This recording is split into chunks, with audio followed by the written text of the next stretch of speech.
A very good morning to all of you. Welcome to our channel student बात। जैसा कि हम सब जानते हैं कि यूपी टेट का एग्ज़ाम आ चुका है और 28 नवंबर से यूपी टेट का एग्ज़ाम स्टार्ट होने वाला है और मैंने आपको सिलेबस प्रोवाइड करा दिया है। अब मैं आपको फर्स्ट जो हमारा चाइल्ड एंड डेवलपमेंट का है उसके नोट्स प्रोवाइड कर रही हूँ। आई होप आप सबके लिए काफ़ी यूज़फुल रहेगा। हैंड रिटन नोट्स है और इसमें ऑप्शंस नहीं है, डायरेक्टली क्वेश्चन आंसर है जो आपके लिए काफ़ी यूज़फुल रहेगा और आप इसको अच्छे से पढ़ सकते हैं।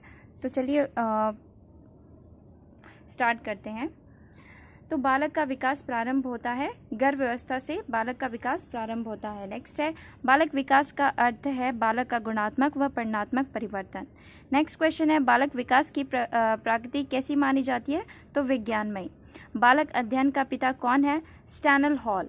किशोर व्यवस्था आरंभ होती है तो ये 12 वर्ष की आयु से आरंभ होती है। फिर बाल विकास कब संपन्न होता है? ये जीवन पर्यंत चलता रहता है, जब तक मनुष्य के सांस में सांस रहता है तब तक ये चलता रहता है। नेक्स्ट है बाल विकास अवस्था को कितने भागों में बांटा गया है? तो इसे 3 भागों में बांटा गया है। नेक्स्ट है बाल विकास को सर्वाधिक प्रभावित करने वाला कारक कौन सा है? तो ये खेलकूद का मैदान है जहाँ बच्चे अपने आप को शो कर सकते हैं, अपने आप को अच्छे तरीके से प्रदर्शन कर सकते हैं। नेक्स्ट आता है आपका विज्ञान शिक्षण की सबसे उत्तम विधि है अन्वेषण विधि है। मनोविश्लेषण विधि का जन्मदाता किसे माना जाता है? तो फ्राइड को माना जाता है। फिर है विकासात्मक बाल मनोविज्ञान का जनक किसे माना जाता है? तो जीन पियाजे को।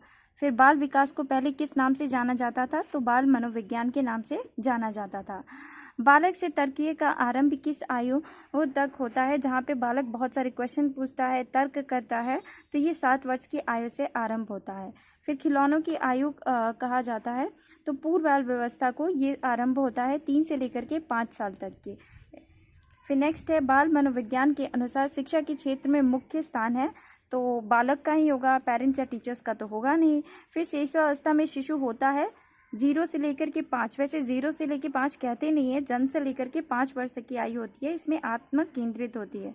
फिर नेक्स्ट है पूर्व बाल व्यवस्था की विशेषताएं क्या है?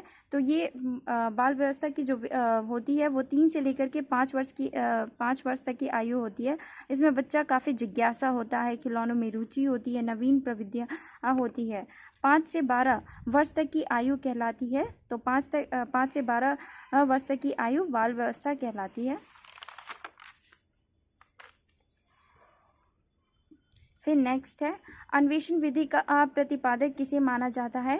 तो आर्मस्ट्रॉन्ग को माना जाता है। बाल विकास के संज्ञात्मक सिद्धांत का प्रवर्तक किसे माना जाता है? तो जीन को। प्रोजेक्ट प्रणाली का जनक किसे माना जाता है? ये क्वेश्चंस काफ़ी इंपॉर्टेंट है। अगर आपने नोटिस किया होगा, बीएड का एग्ज़ाम अगर आपने दिया होगा तो आपका जो फर्स्ट सब्जेक्ट है उसमें भी आया होगा और ये रिपीटेड क्वेश्चंस है, ये तीनों पेपर में आया है। तो मोस्ट इंपॉर्टेंट क्वेश्चंस, इसको आप ज़रूर से ज़रूर याद कर लें। इसका आंसर है किलोपैट्रिक।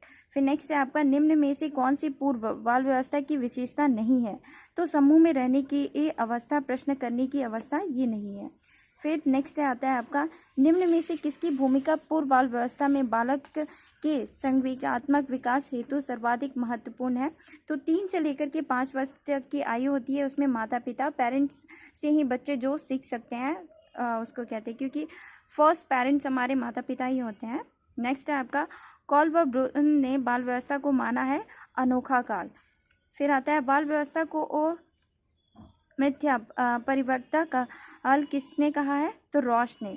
फिर विभिन्न तथ्यों के बीच किस एक ही तथ्यों पर मन को एकाग्रत किए रहना है? तो मन को एकाग्रत तो सबका इसका आंसर पता ही होगा, ध्यान लगाना, प्रत्यय स्मरण। फिर नेक्स्ट आता है आपका बाल विकास में अध्ययन किया जाता है तो बाल विकास में किसका अध्ययन किया जाता है? शारीरिक विकास का, मानसिक विकास का, संवेगात्मक विकास का। फिर शिशुअवस्था की अवधि होती है जन्म से लेकर के 5 वर्ष तक। मैंने आपको पहले भी ये बता चुकी हूँ और ये रिपीट क्वेश्चंस है। नेक्स्ट क्वेश्चन है आत्म प्रेम की भावना किस अवस्था में प्रबल होती है? तो बाल व्यवस्था में प्रारंभ होती है। शिशुअवस्था में प्रबल होती है तो जिज्ञासा, और इसकी आयु क्या होती है? जन्म से लेकर के 5 वर्ष तक की आयु। फिर नेक्स्ट क्वेश्चन है जन्म के समय बालक में हड्डियां होती है? तो ऐसे तो नॉर्मल मनुष्य में 6 होती है, लेकिन जो छोटा सा बच्चा होता है उसमें बहुत ज़्यादा अधिक होती है। तो ऑप्शंस में आपको, लेकिन साइंटिस्ट ने माना है कि 370 होती है। 370। फिर शेषवावस्था की विशेषता नहीं है, तो नैतिकता का दोष इसका विशेषता नहीं है।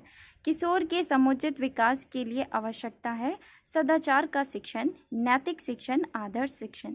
फिर नेक्स्ट आता है हमारा किशोर व्यवस्था का आरंभ होता है, तो किशोर व्यवस्था होता है 12 से लेकर के 18 वर्ष तक। शेषवावस्था आरंभ होता है जन्म से लेकर के 5 वर्ष तक। बाल व्यवस्था आरंभ होता है आपका 5 से लेकर के 12 वर्ष तक, और किशोर अवस्था आरंभ होता है 12 से लेकर के 18 वर्ष तक। अगर आपको ऑप्शंस में 12 ना दिया हो, 13 दिया हो या उससे ऊपर दिया हो, तो पीछे तो घटेगा नहीं, डिक्रीज तो होगा नहीं, इंक्रीज ही होगा ना। तो आप 13 भी लगा सकते हैं। जिस बुक से मैं की हूँ वहाँ पे 13 ऑप्शंस में दे रखा था, इसलिए मैं यहाँ पे लिखी हूँ 13 वर्ष की आयु से। फिर आता है आपका विकास का संबंध होता है, तो विकास का संबंध होता है गुणात्मक से। फ्रेंड्स, अगर आपको हमारा वीडियो पसंद आए तो please like, share and subscribe करना मत भूलिएगा। नेक्स्ट वीडियो जल्दी ही अपलोड करेंगे।